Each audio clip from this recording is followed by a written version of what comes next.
For some reason my camera spontaneously decided to turn itself off. Not sure why that is.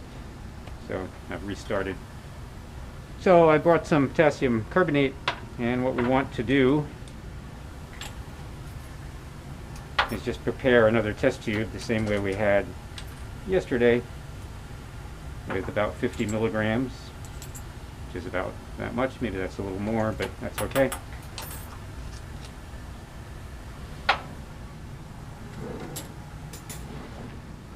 And then we're going to just take a aliquot out of there, about a half milliliter or so, kind of the estimate we had yesterday. And we'll vortex that. Oops, the genie's on the other side of the lab.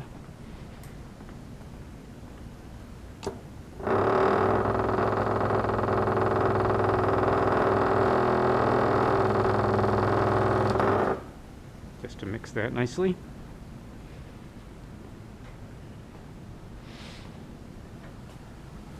And I'm going to let that settle for a little bit. And I've already prepared a mass spec vial. This is going to be 54P, which is the basically 24-hour sample. So while I'm waiting for that to settle, set this aside. I can remove the stir bar.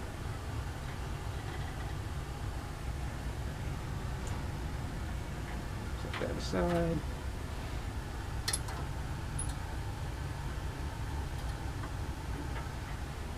And you'll see that a lot of that red colored material is now down at the bottom, kind of as a precipitate. Right? And since the solution is much clearer, it should clear up nicely, and we shouldn't have to use a centrifuge this time. So this is going to go in the organic waste container, this xylene solution.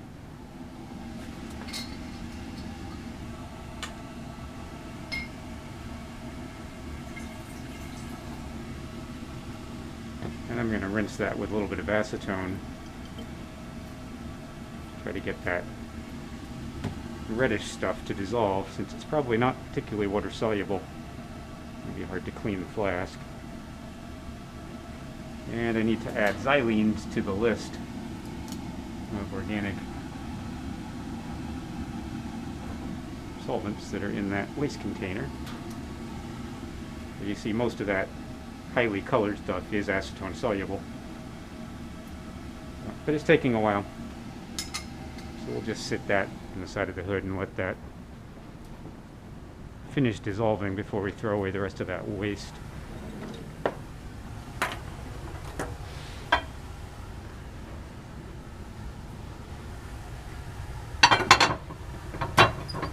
That around. So that's now settled pretty well. And I'm just going to do the same thing I did yesterday, which is remove supernatant, leaving the solid undisturbed.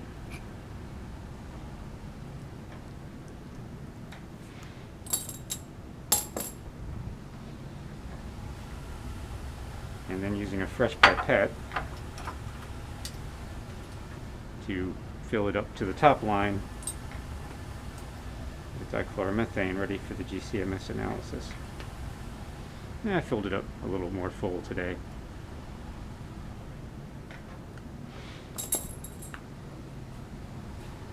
So that's ready to go. There's a little tiny bit of solid in the bottom, but that won't be a problem because we are, as before,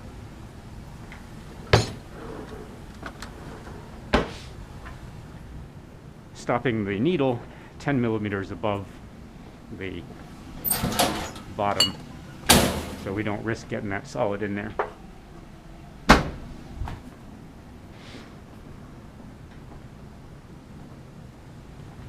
So we're going to take this sample over to the GCMS spec room. And this time we won't set up a batch file because we're just doing a single run. And we will put that in slot number 18, which is the next available slot. Looks like there's some dirt in there.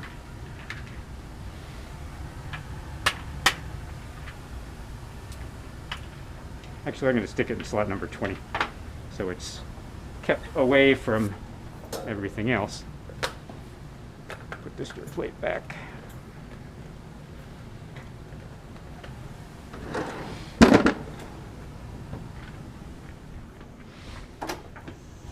All of the samples were run last night, so we have a complete setup. Just going to double check and make sure there's still dichloromethane in my wash. Yep, still plenty. Let's reset that.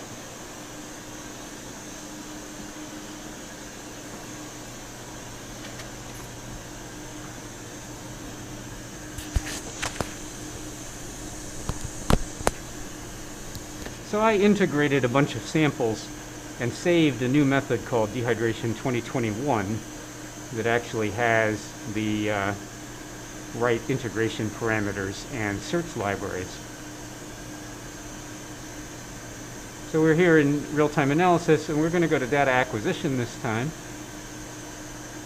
because we're just taking a single sample, and we're going to open the method file. That's Dehydration 2021.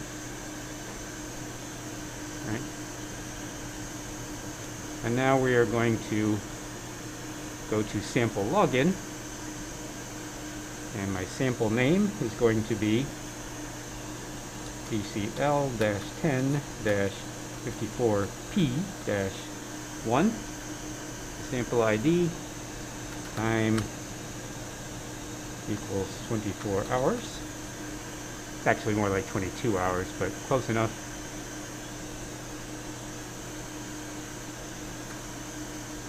And I'll make the sample for the file name time 24 hours. And under data description, dehydration of 2-methyl 1-phenyl cyclohexanol after overnight stirring at room temperature. We're going to put that on the second line.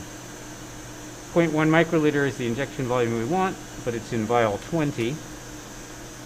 And we're going to do an integration at the end. We're going to tell it we want an integration, but we're not going to do anything else. So then we'll OK that.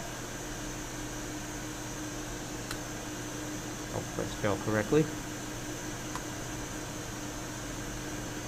And now we're ready to run.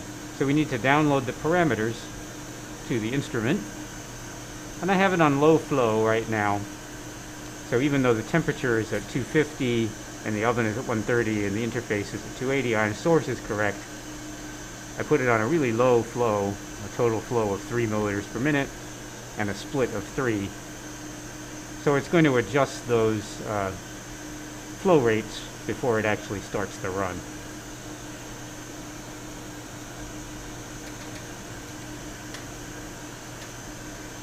So now you'll notice the total flow went up to 121, the pressure 72, and that's gotten me my 0.87 milliliters per minute, my split ratio of 138. So it's taking the sample, as usual, and grabbing it and doing the injection. Unlike in the batch file, the integration will occur automatically at the end of a single run like this.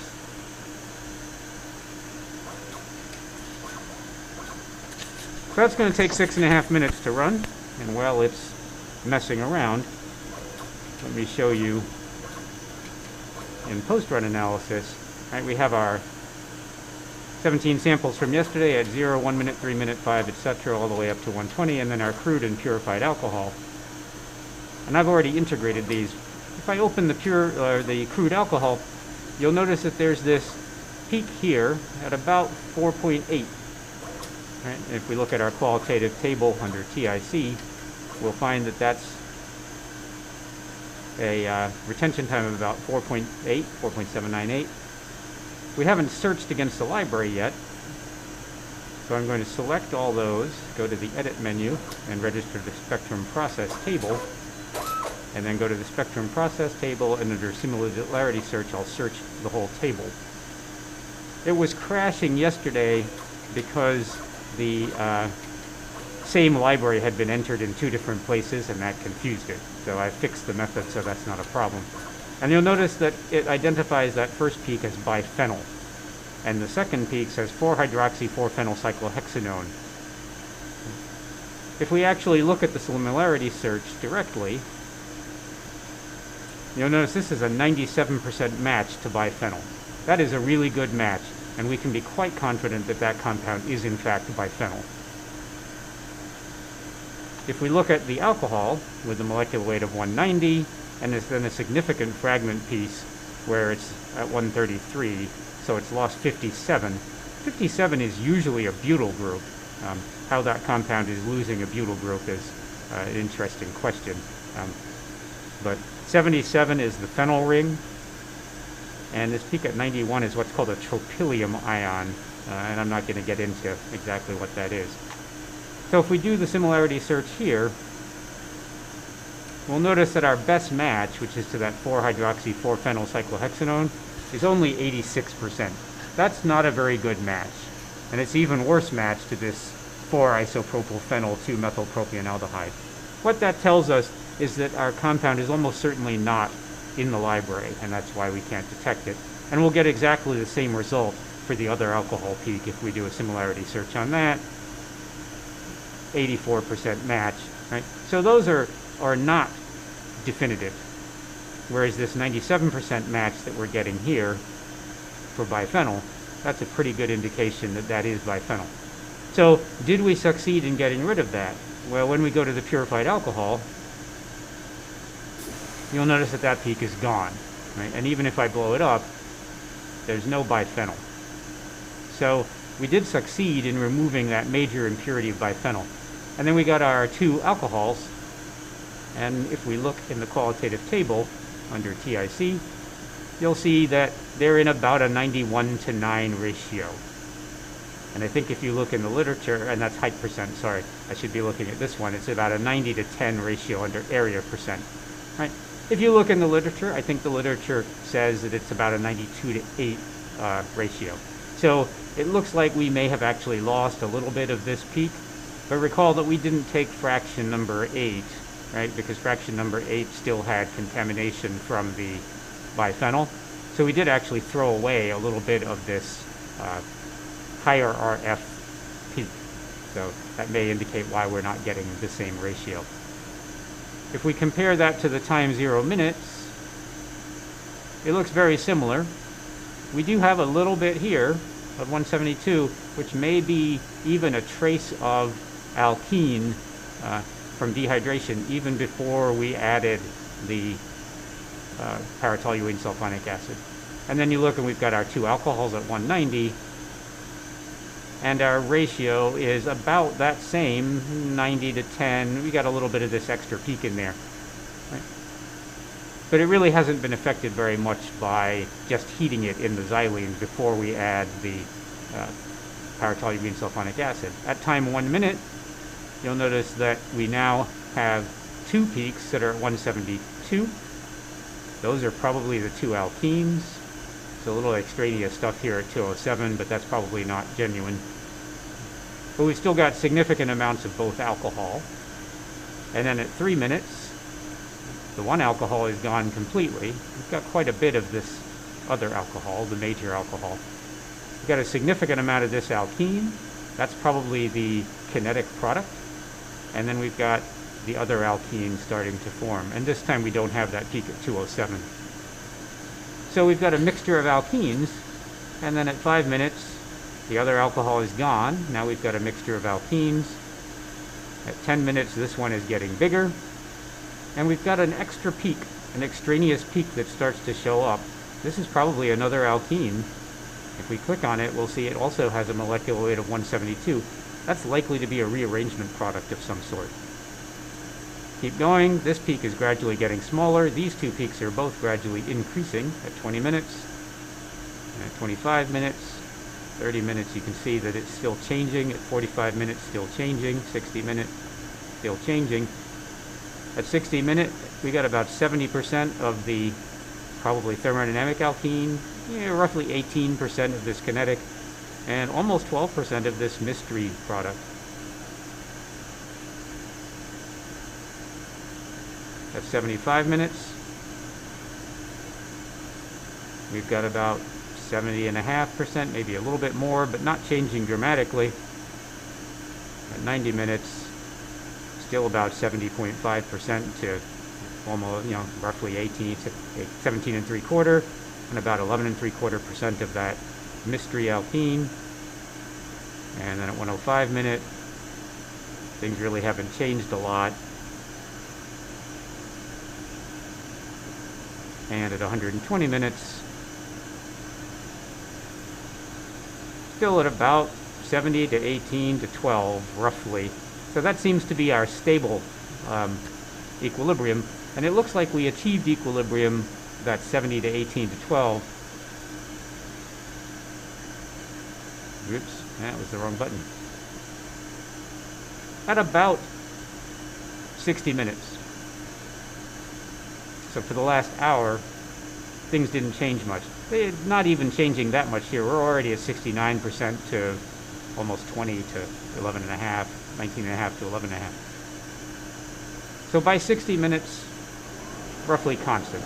You're going to plot these, all these different retention times, and see that that graph will actually stabilize. My GC is resetting. That heat temperature, or that noise you heard, was the oven cooling back down. So we can now open up the last file. I just have to get it to show me that last file. So here's my time 24 hours. I'm going to open up that file. You'll notice it's already integrated. We've got these 3 peaks. Those are the same peaks we saw before. All are alkenes. There's 172, right? And then there's another 172. So this is my kinetic product, my thermodynamic product, and then a mystery, probably a rearranged product. And if we look at our qualitative table, it's not that different. It's about 72% to 17% to 11%. So it's a little bit different. We've got a slightly larger amount of that thermodynamic alkene and a slightly reduced amount of the mystery product. But even after 24 hours at room temperature, not changing a great deal. That change could be because of the different